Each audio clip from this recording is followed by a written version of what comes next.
Good evening, ladies and gentlemen. Wow. Let's try that again. Good evening, ladies and gentlemen. We're back. You heard it here first podcast. We're live. Eric Froschauer on the other mic. Cody Martin here. We're coming at you. We have a lot to talk about tonight. Some huge sporting events happened, going to happen. We're going to talk about them all.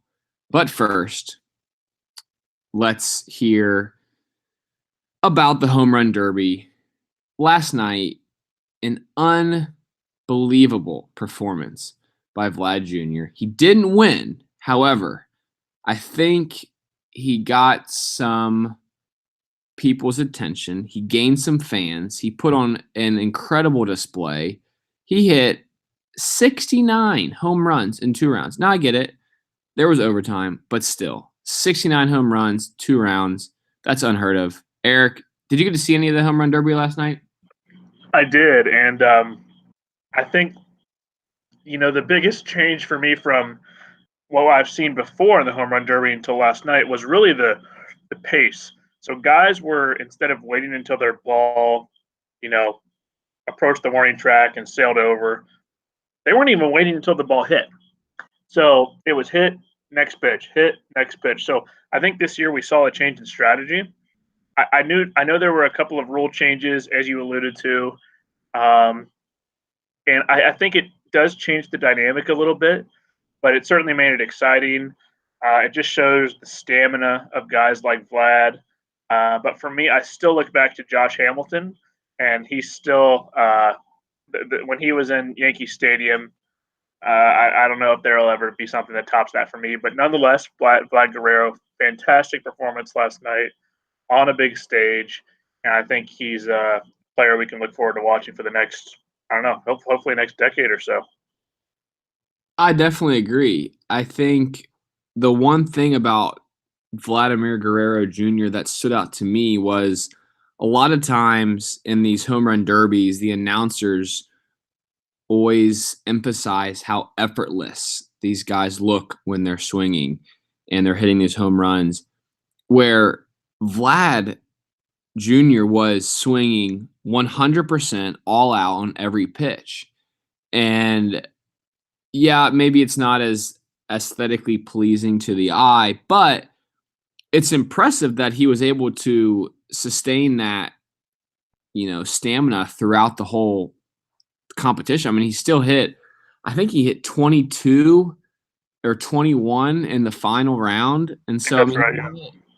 I think he hit 90 home runs in, I think it was about 13 or 14 minutes combined time that he had at bat. And so, that part, I think people don't realize how hard it is. Not that I know, but I do know that it's not easy to hit that many home runs in such a short period of time. So it was very exciting. I know, well, I don't know, but I would have to assume that those were some of the best ratings a home run derby's had in a long time, because as soon as I started watching, I was texting my buddies, including you, saying, "Hey, if you're not tuned to the derby, you need to turn it on because you're missing out." It was very exciting. But congrats to Pete Alonso, New York Mets fan or New York Mets player, who, crazy enough, his salary, I don't know if you know this. Do you know what his salary is for 2019? I understand. 500 grand, is that correct? $550,000. Do you know what he won last night? $1 million. $1,000,000. Yeah, he just doubled his salary with a few swings of the bat. That's no wonder he was so excited after he hit that last home run. Well, let me ask you a question now. Do you like the format in which the player who hit,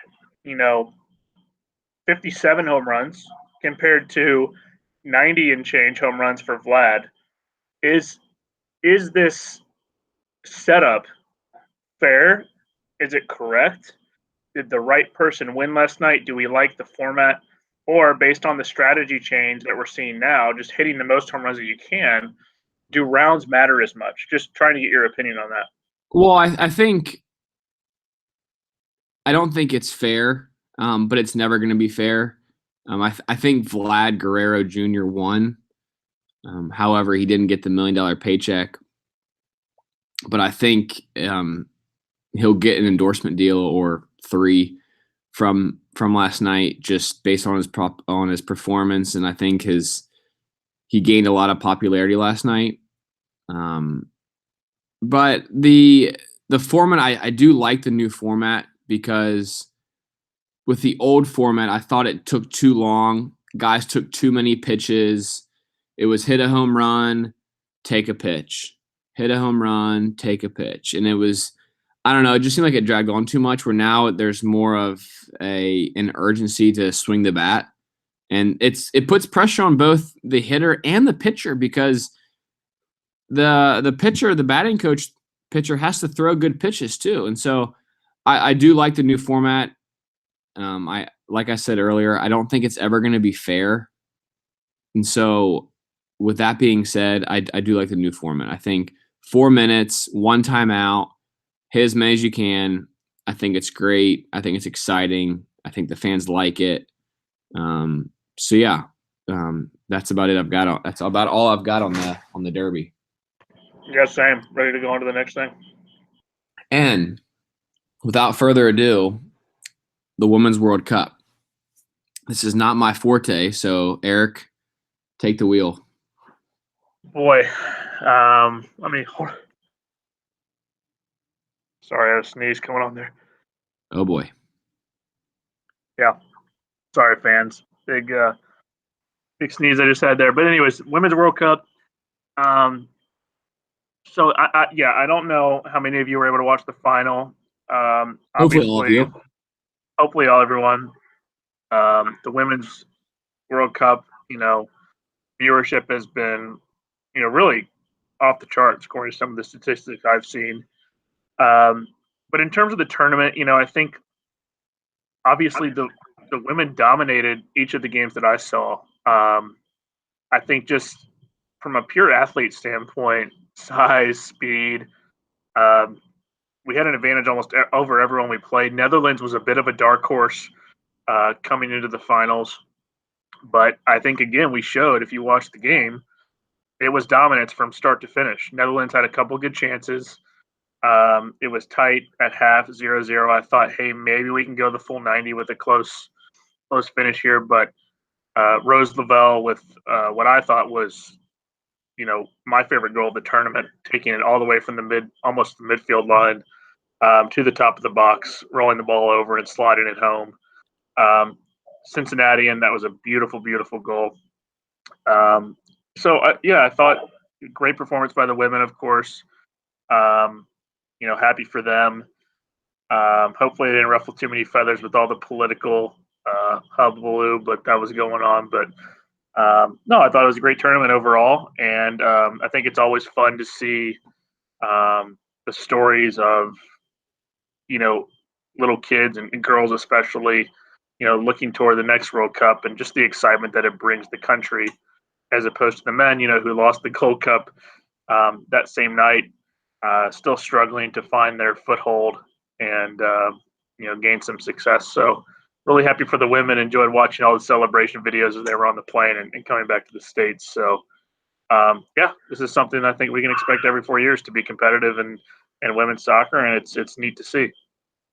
So that was a very subtle plug you threw in there with Rose Lavelle from Cincinnati, our hometown.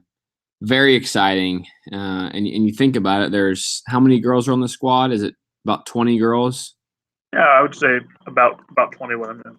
Yeah, so I mean, it's to have one of them from your hometown. It's pretty cool, and I didn't know that until my wife informed me about an hour ago. Yeah, it's all about the skyline. I mean, that's really gives her all the energy she needs to deliver. I would imagine that's her pre-match meal, even when she's over in Paris. I don't know why she wouldn't have anything else. But yeah, very cool. Congrats to the women's national team. It's awesome. The guys continue to let us down. That leads me to a question that I want to ask you is, Why do you think the women's national team is so dominant on the world stage and the men's national team seems to be really irrelevant? And when you look at other sports on a national or world level, so we've got basketball, and let's just pretend that American football was played at a world level. Um, Most team sports, the U.S., if they're not dominant, they're at least relevant. So why is it that the women's are so dominant and the men are just they're just duds? Yeah, it's tough to explain. I think I've heard a couple of things um, in relation to this sort of discussion. One, I think I've already mentioned is just the athletes that we have. You look at the size of our team compared to teams like Thailand, who we just bludgeoned, 13-0. The Netherlands, we had a lot of speed and size advantage over them even. And for whatever reason, women's soccer has taken hold in the U.S. a lot faster than a lot of the nations, even globally, which is an interesting paradigm considering that soccer is much larger globally. That being said, I think just alluding to what I was saying, for whatever reason, it's been able to take hold here faster. I can't exactly speak to why that is, but I think a lot of it has to do with momentum, early success for the women's team, looking over the past, decade and a half, whenever Brandy Chastain, made that PK. Um, so yeah, it's hard to explain, but I do think the development of the women's team and kind of the organization that we have set up with U.S. Soccer over here is at a much more mature level than the men's. Men's, I think we struggle in terms of our academies, in terms of our development, and I don't think that the talent level is quite there yet compared to that of the other nations. And I think we see that on a consistent basis watching each of the tournaments. So until we're able to develop a good kind of academy structure like a lot of the other nations, I think it's going to be really tough for the U.S. to compete on that high of a level. Um, Athletically, maybe, but in terms of just pure soccer skill and tactical advantages, I think the other nations still have an upper hand. Yeah, and you mentioned something there that was interesting. You mentioned Brandy Chastain back in, gosh, what was it, 1997, 99, That's something right. along Yeah. those lines. She scores the PK at the end to win, and she takes her shirt off, does the famous knee slide. I really wish someone like an Alex Morgan would have done that this year. I thought would have been very fitting to finish off the World Cup. Maybe that's something that we should encourage them to do via Twitter. I don't know. It was sort of an iconic play by Chastain. I wish that would have kind of held up through the years, but maybe next year I would think Alex Morgan's back. She'll be 34 for the next World Cup. What do you think going forward? Who's back on the team? Who's not? Who retires? Obviously, Rapinoe, she's gone. Do you think Alex Morgan has one more in her? Oh yeah, I definitely think so. And I don't see her slowing down at all. I think she's still got at least one more World Cup. I think Rose Lavelle, obviously, she'll be back. As you mentioned, Rapinoe will be gone. I think they've got a great young goalkeeper right now in the net, which is great to see. So yeah, when you look at the roster as a whole and the age of the roster, there's not a lot that's going to be lost over the next um, 4 years until the next World Cup.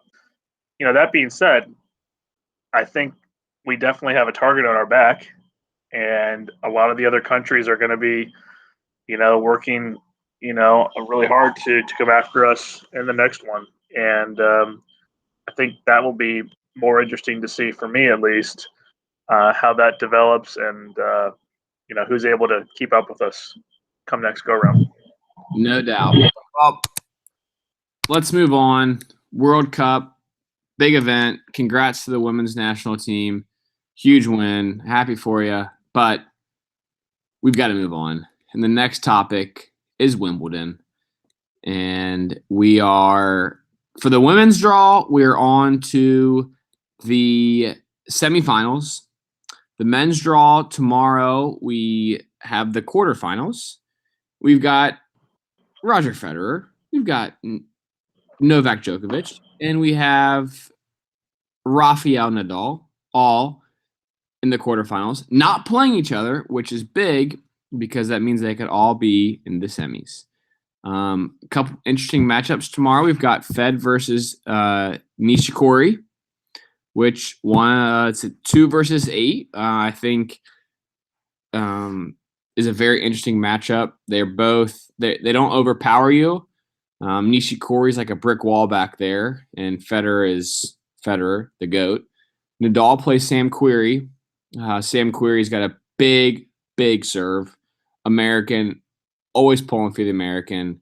Nadal, after I found out he's wearing a 500,000 pound, and by pound I mean currency, watch, I've got beef. I think that's a little bit of a showboat move there. Unnecessary. I heard it's super light. Doesn't even know it's on his wrist. That's just, I'm not a fan. Djokovic, not sure he's playing, not sure who he's playing, but it's no one good. Djokovic on to the semifinals. Congratulations. The other match is, is Djokovic playing Raonic? I'm not sure. Anyways, Fed has a tough match. Nadal has a maybe tough match. Djokovic is on to the semifinals, and the other quarterfinal match, the winner is sort of irrelevant. They're going to lose the next round. Anyways, Djokovic will be playing Goffin. Oh, yeah, from Spain, of course. So, yeah, Djokovic will win there. Belgium, but close. It'll be close. No, Goffin is a very solid player, but Djokovic's return of serve is just, it's uncanny. I think he'll wear him down. His stamina is too much for most people to withstand. But you never know. It's why they play the match. If it was a lock, and if Djokovic was already in the semifinals, they wouldn't even play. So I'm hoping they all. I'm hoping Fed wins. I'm hoping Djokovic wins, and I'm hoping Sam Querrey wins because he's American and because Nadal should just go home. Anyways, your thoughts on the men's quarterfinals? Well, first of all, I'm a lot of hatred over Nadal for beating, your man Kyrgios. Sorry about that. Great match, but I feel like some of this emotion is maybe coming from the fact that your guy got bounced. Is that right? Well, normally I would say yes, but I didn't appreciate the way Nadal handled himself. I mean, Nadal's got, is it 14 Grand Slams now? Is that right? I believe that's correct. Yeah, so Nadal's got 14 Grand Slams, and Kyrgios has 0. And Kyrgios, although he is prone to being a punk, I didn't care for the way that Nadal carried himself or handled playing Kyrgios. Thought he took the low road, where Federer would have taken the high road, would have played him the way he wanted to play, and beat him fair and square. Nadal kind of being a little, I don't know the right word to describe it, but didn't care for it. Sort of try to get under Kyrgios' skin, which he did. And, to be honest, that's maybe part of his tactics going to the match, because that was the way he thought he could beat Kyrgios. Because, as he said after the match, as Nadal said after the match, Kyrgios is, if he wants to try, he's as good as they get, and he could win Grand Slams. But it's just he struggles controlling his emotions. So, yeah, I'm a little upset that Nadal beat Kyrgios, but it is what it is. Got to move on. I would like to see a Fed Nadal semifinals or final. Would they play in the semifinals? I haven't looked at the draw yet. They would. And quick correction: Nadal has 18 Grand Slams. We were just a little off. Just a little off. Yeah, just a little off. So he's only 2 behind Federer. So yeah, so I guess I was still caught up in the majors, which he has 15, but he had 14 before the Masters. Anyways, Appreciate the plug. Appreciate the plug. yeah, I know you did. But he's sort of irrelevant for the next few months. Anyways, Well, he's not winning the British Open. He's not even playing golf right now. He's out. Well, he's sleeping now, but no, he's actually not sleeping because so he's waking up in like 2 hours. No, he's already awake because I mean. Oh, that's right. 1 a.m. He's awake. 1 a.m. He's waking up just to get ready for his 6 o'clock tee time that he might have in Scotland or no in Ireland next week. Anyways, we digress. Back to Wimbledon. I wouldn't mind seeing a Federer Nadal match Friday morning. I'll be at work, aka not working, watching Fed Nadal. It would be a great start to my Friday morning. However, I would like to see Query get to the semifinals. Cool story. Always pulling for the Americans. Djokovic, don't like his on-court antics, but I think he's a great guy off the court. Very funny. Great impersonator of other tennis players. If you haven't seen this video of impersonating other players' serves, check it out. YouTube, Djokovic impersonations. Anyways, Eric, I want to hear your thoughts. I know you think Nadal's advancing, but who else do you think advances? Well, I think it goes without saying that Djokovic goes on. I think Djokovic is actually, without Federer and Nadal on his side of the draw, my opinion is it's a little bit easier. I think he's a little bit fortunate, and in my mind, I'm kind of giving him the edge as we move forward, just based on the fact that he's not going to have to play anyone, I think, to the caliber of Nadal or Federer, obviously, until the finals. That being said, I think Nishikori Federer will be interesting. I think Nishikori has a chance. We've seen how he can play. If he brings his A game, I think it'll be very tight, probably a 5-setter. So I think that one is a bit of a toss-up. I'll say Roger, wins, but in a close one.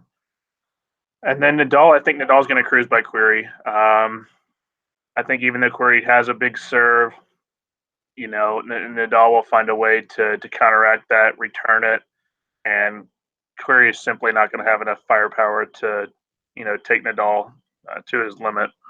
So my prediction is Djokovic gets to the final.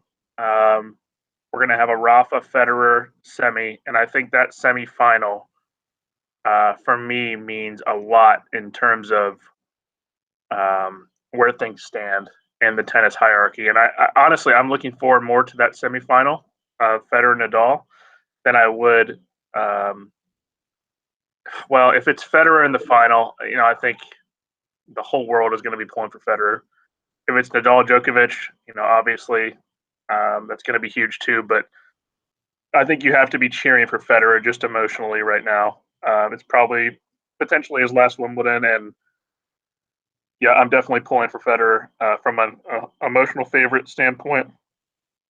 But in terms of who I give the edge to right now, I would say Djokovic just based on the draw. No, I think Djokovic has a much easier road to the finals. He'll be much more rested, and Djokovic has as good a stamina as anybody in tennis right now. So, like you said, Djokovic with the advantage. Man, we are going way too long on each topic. We want to talk about Serena, Andy Murray. Congrats to the local legend, Andy Murray, and Serena Williams for advancing in the mixed doubles draw. Very exciting. Put on center court. Big news. Fans are going nuts. Don't really care, but cool storyline. Anyways, we have 2 more topics. Not sure what to go with next. I'm leaning NBA. I think NBA. Let's go NBA. Yeah. We got to try and make this a little bit more concise in the last 2 topics. Typically, a lot to talk about here. A lot to talk about. No, there is, and that's my concern. So let's start with the NBA. We're going to tread lightly here. Let's start with, I think there's a lot of teams that made a lot of moves, but I think there's 4 teams in particular that are worth discussing in Sure. terms of potential and sort of hype. And I think and maybe you'll disagree, but it's the Clippers, it's the Lakers, it's Golden State, and the Warriors. The Warriors didn't make power moves, but I think it's more of the opposite. They've sort of gone from on the verge of considering a dynasty, or on the verge of being considered a dynasty, to now being, man, are they even contenders anymore? So that's why I threw them in that category. So to keep it short and concise, let's focus on the Clippers, the Lakers, the Warriors, and the Pelicans for this podcast.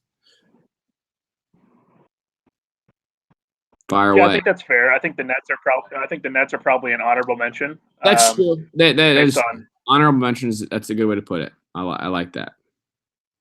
So I think let me just give my quick analysis here. I think the Pelicans. I think this is the first year having some talent. I think it's going to take them a while to mesh.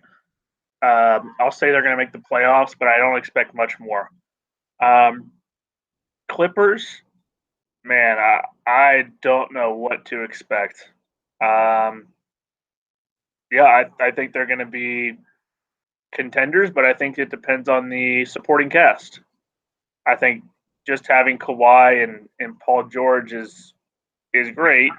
But I think the Lakers, when I look at their roster, are very deep now. You look at LeBron, right? You got Anthony Davis, you have DeMarcus Cousins, right? They just signed Avery Bradley, which I think that was a great pickup.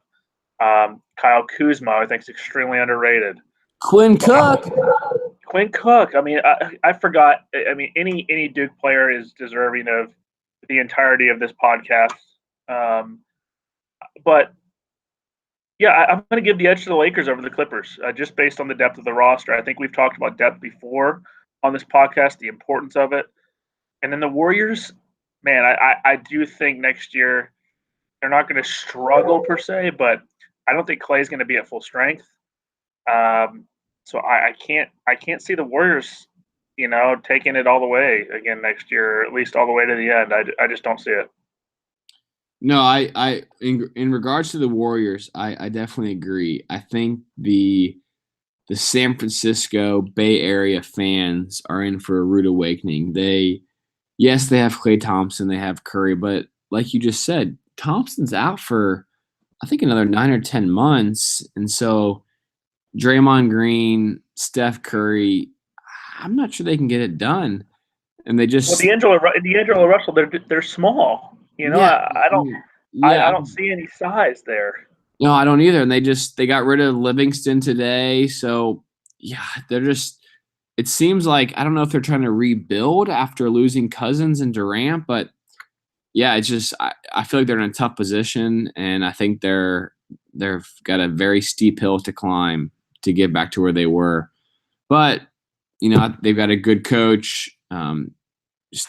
Steph Curry, he's one of the best players in the league. I won't say he's the GOAT. I don't want to get under your skin this late at night.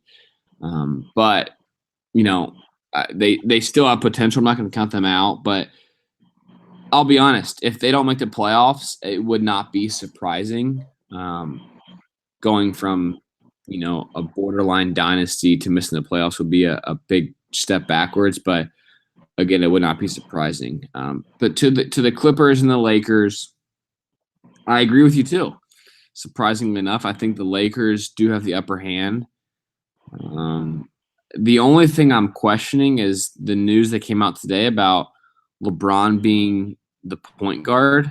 Not that he's not capable of being the point guard, but I think that's sort of a bold call this early on. I don't think it's necessary. I think there's enough guys, Rondo, Cook, that both those guys are fully capable of handling the ball, bringing it up the court.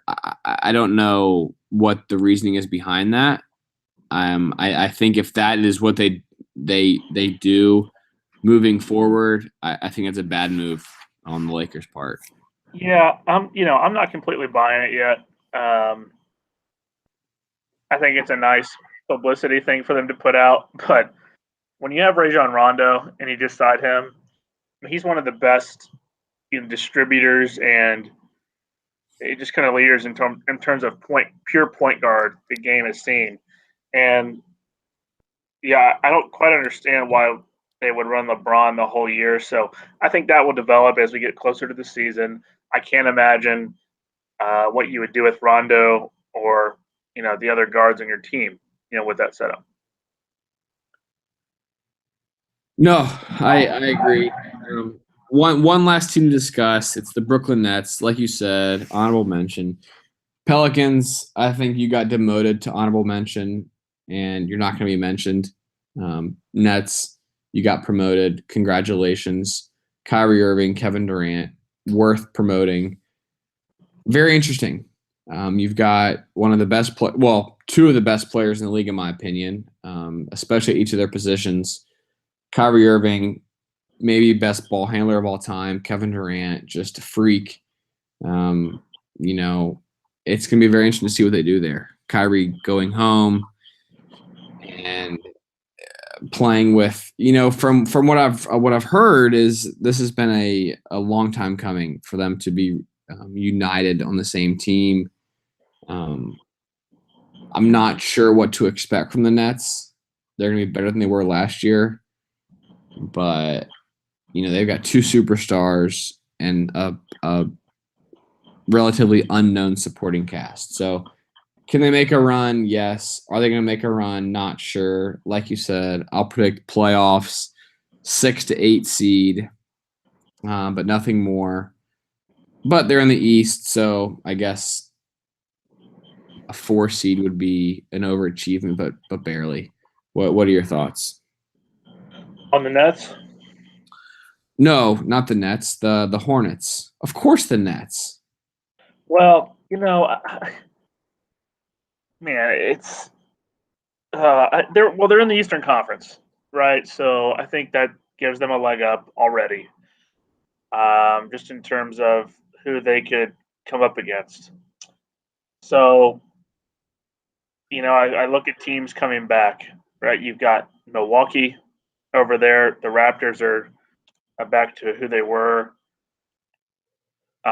Who else do we have over in the East? The Celtics are. I don't feel like a huge factor next year. Yes, you've gotten Kemba, but you're missing a lot of other players. In depth, you lost Kyrie. So yeah, I think they could be as high as 3 in the East, and I think they could put up a formidable fight for that conference. But it all depends on, again, the supporting cast. Those two guys cannot get it done alone, and they'll need some role players around them. Yeah, well, I'll agree, but we got to move on. This is getting out of control. Got to move on. We're losing listeners left and right. I'm just watching the countdown right here. I mean, we went. It's probably bad. I don't even want to tell listeners how bad it is. But we're moving on to what you guys have all been waiting for, and that is the recap of the 3M Open, the inaugural 3M Open. Big event on the PGA Tour, and by big I mean very small. Second smallest purse of the year.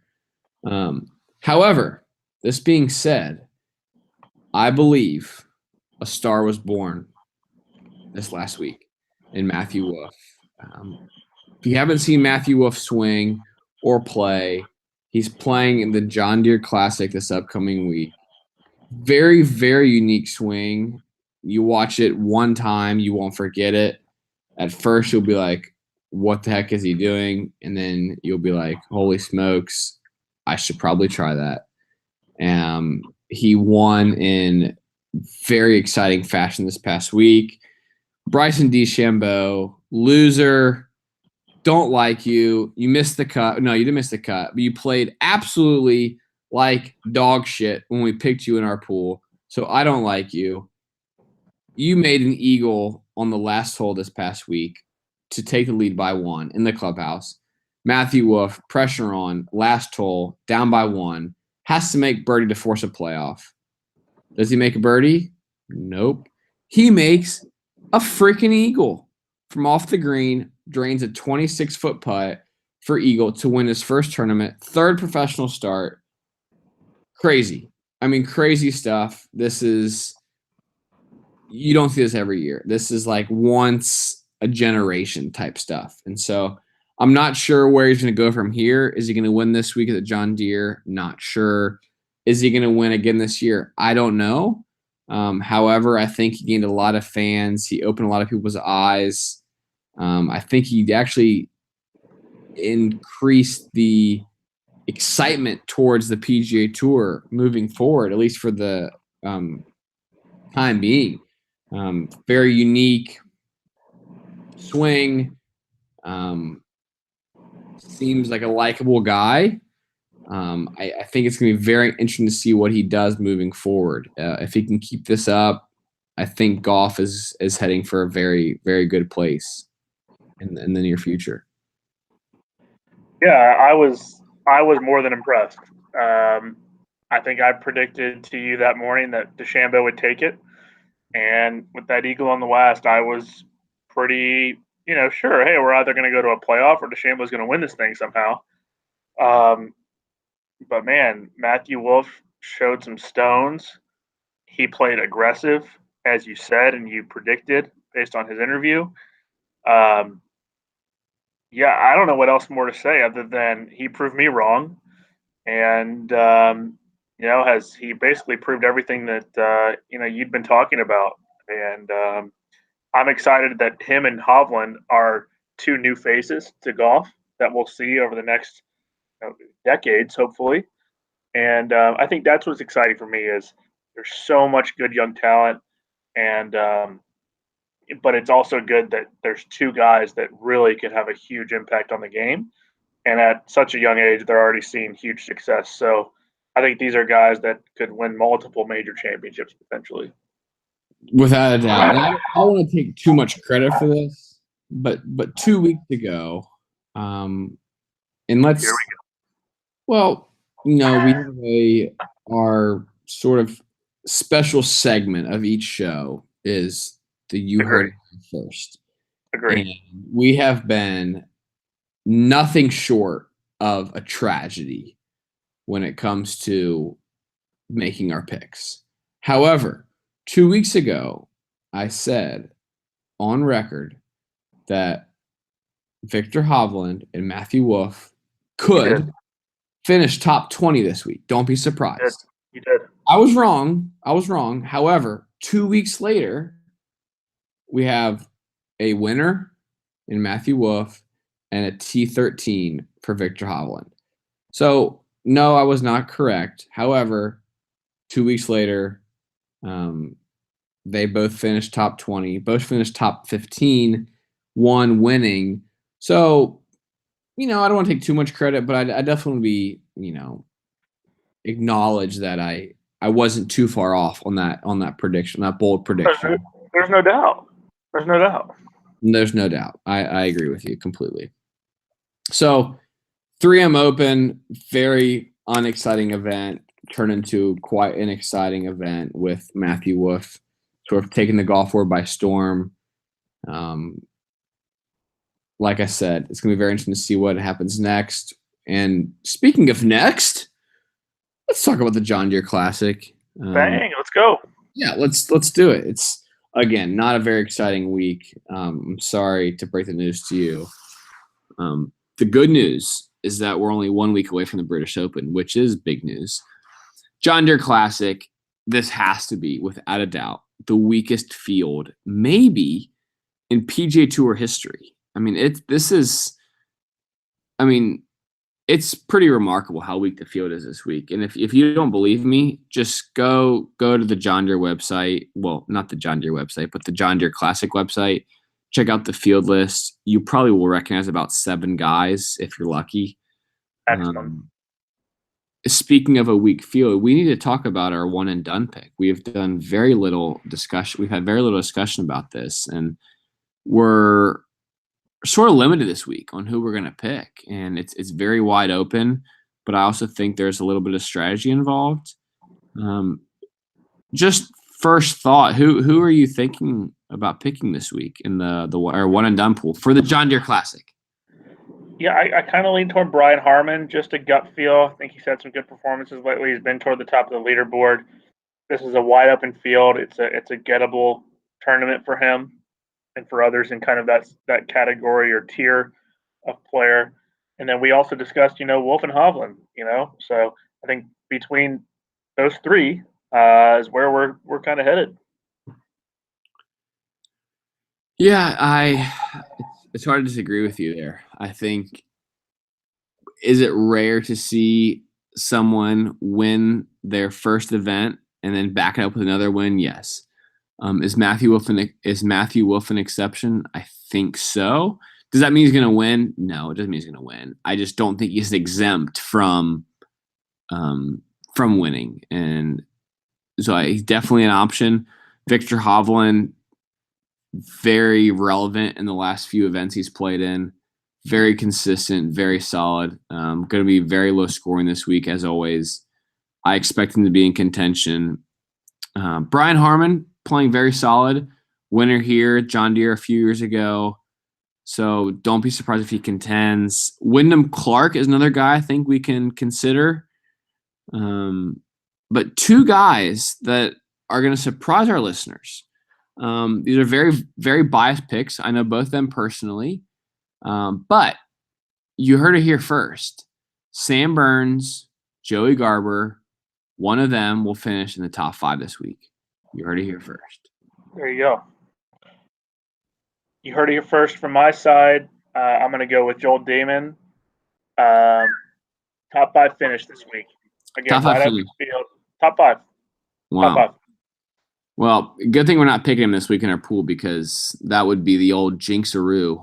Man, if you have listened to this podcast, Joel Damon is he just flies under the radar every week. I can't go into enough explanation, as to how underrated of a golfer he is. And Cody, I feel like he's due. At some point, he's going to win a tournament, and at some point, I'm going to be right.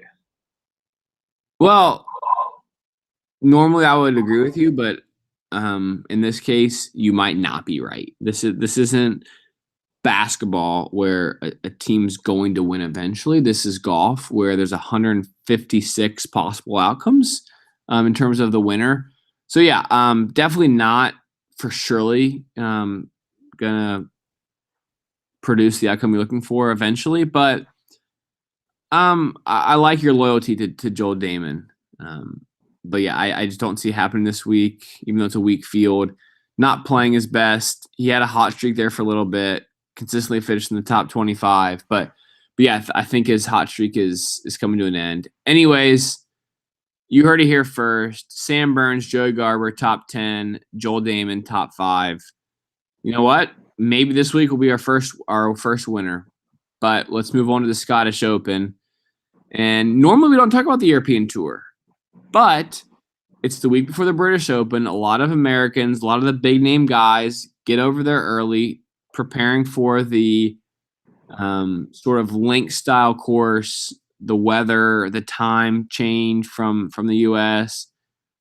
However, this week the Scottish Open is being played at a course called the Renaissance Club, which I've actually been to. I've played. It is a links-ish course, but there's quite a holes that are tree lined that don't resemble a links course. So I find it very interesting this week as a preparation for the British Open, which will be a true links course. But that being said, I don't want to go too far into this. You guys don't care. I don't really care. All we're concerned about is making our one and done pick, and I think it's clear as could be. Andy Sullivan, who became one of my favorite golfers in the world after watching his YouTube video the hole-in-one challenge sponsored by the European Tour. He had 500 shots to make a hole-in-one. He made one on about his 175th shot, celebrated in legendary fashion.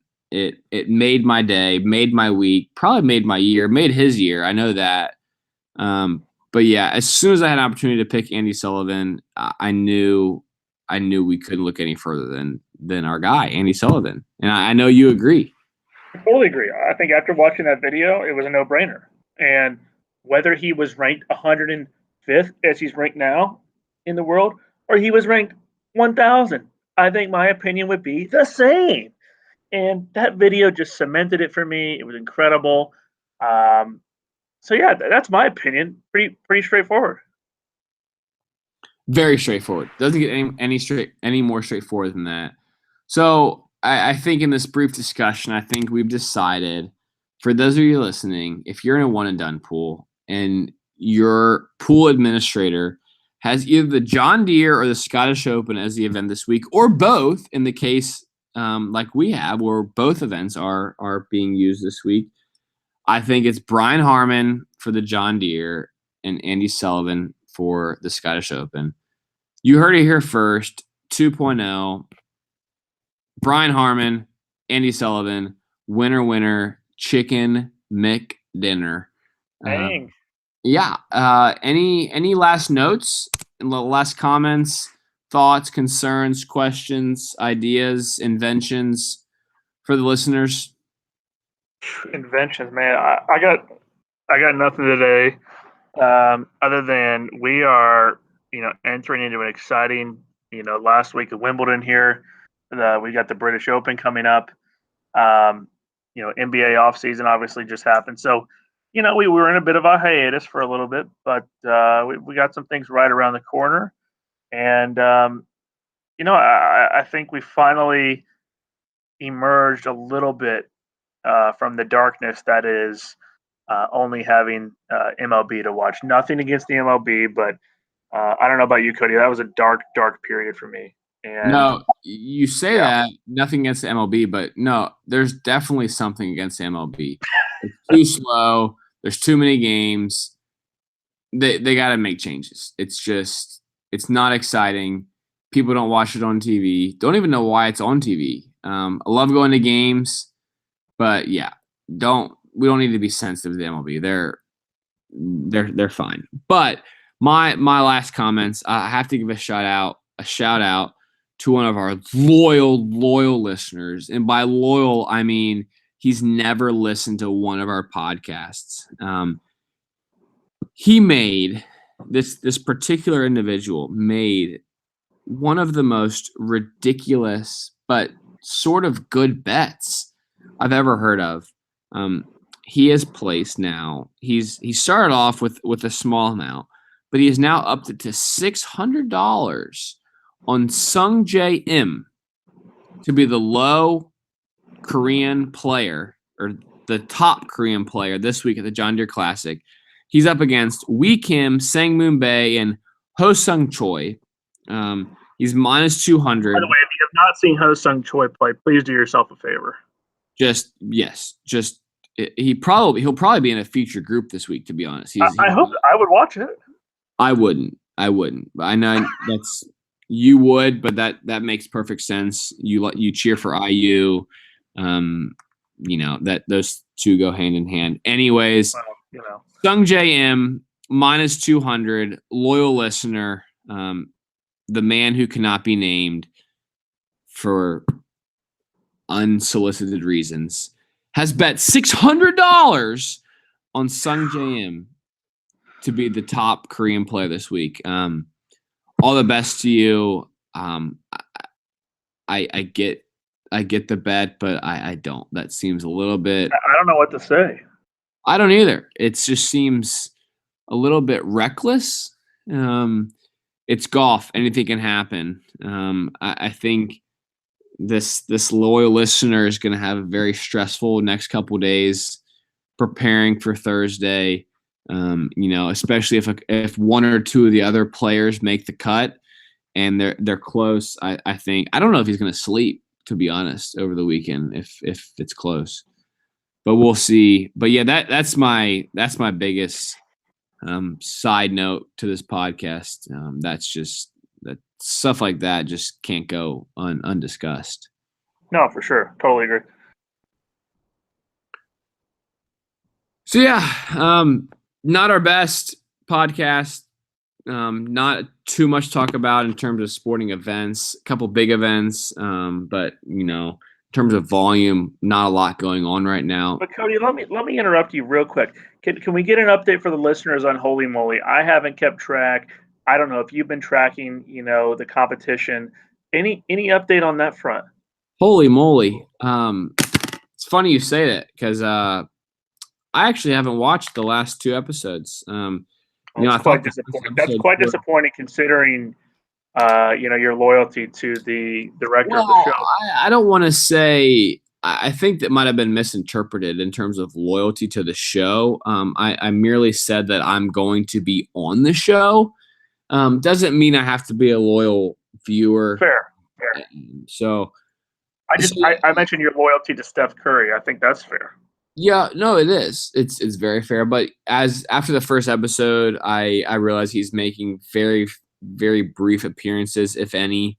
It's more of a cameo, just kind of showing his face, leaving. I'm not worried about that. Doesn't have his mouth guard in. He's not shooting threes. I don't care. I'm better at golf than he is. So, that's for another podcast. Anyways, I'm more concerned with the ratings being high enough to have a season 2 so I can actually audition for the show. In terms of an update, I got nothing. It's somewhat of an exciting TV show to watch. It'll probably produce a couple laughs, but beyond that, not much.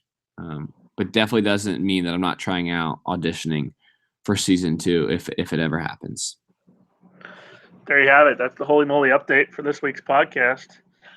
From Cody Martin, the biggest Steph Curry fan on the face of the planet. Debatable. My wife might be number 1, but yeah, that's true. Millie's a close third, probably. Yeah, you probably indoctrinated her already. Oscar for mouth guard and everything. Yeah, well, wouldn't be surprised. But yeah, any thoughts from your side on just any sporting events or things coming up? Any other bold predictions you wanted to make?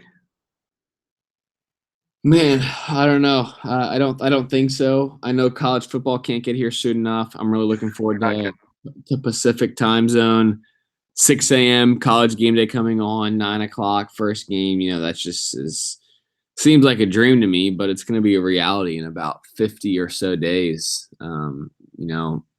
It's going to be a very exciting college football season. I'm looking forward to it. Couple. You know what? Why are we even talking about this? This is so far in advance. I don't know anything. Haven't done any research. College football, get here quick. In the meantime, Wimbledon, British Open, just entertain us. That's all we're asking. That's all we're asking. It's all we need. All we want. That's all we want. All right, guys. That's it for this episode of You Heard It Here First. Sorry for being a little lame. We'll do better next week. Don't worry. We'll have a lot more action. Wimbledon will have wrapped up. We'll have a hardcore preview for the British Open. The John Deere Classic will be over. That's what everyone's waiting for is the John Deere Classic results. We'll have that for you. Don't worry. But yeah, beyond that, won't have much. But we look forward to hearing you. No, I hope you look forward to hearing from us next week. On the podcast. Yep. Enjoy Wimbledon tomorrow. All the good tennis. And we'll check back with you again next week. Sounds good. Eric, Cody, signing off.